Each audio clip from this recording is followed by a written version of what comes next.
Never plant tomatoes without this. There is one simple way to literally push them into faster growth, but most gardeners make a mistake and never use it. Hello friends, I'm glad you're here again.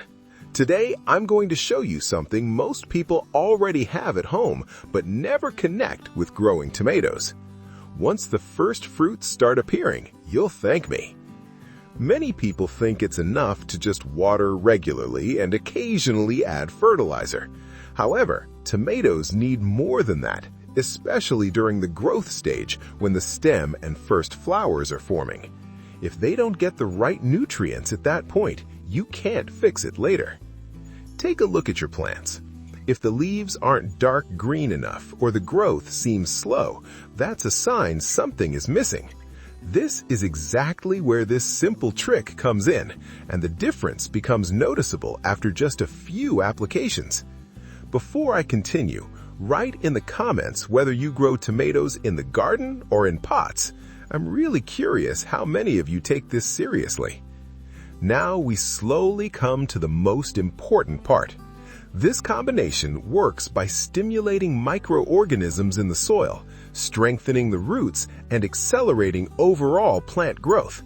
But there is one thing almost everyone does wrong when preparing this, and that's where the real difference happens. Start with 400 milliliters of water.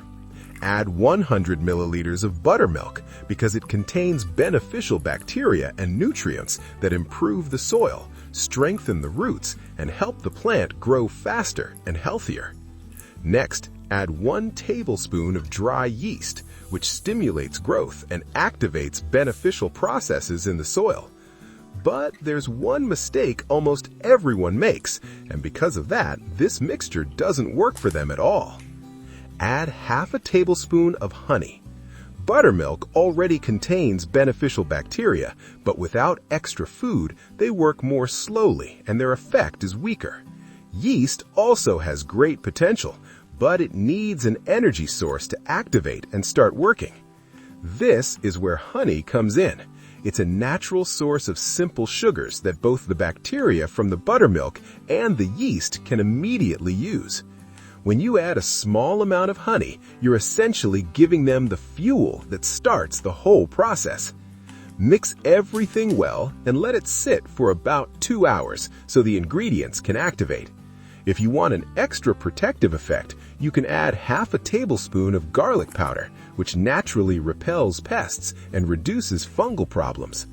At the end, dilute this mixture with another liter of water. The application is very simple. Water your tomatoes directly at the roots twice a month. The best time is in the morning or early evening when the sun is not too strong. After a few weeks, you will notice the difference. The plants will be stronger, the leaves greener, and the fruits larger and more abundant. If you like this method, write in the comments whether you will try this feeding. If you stayed until the end, thank you, and one like would mean a lot to us.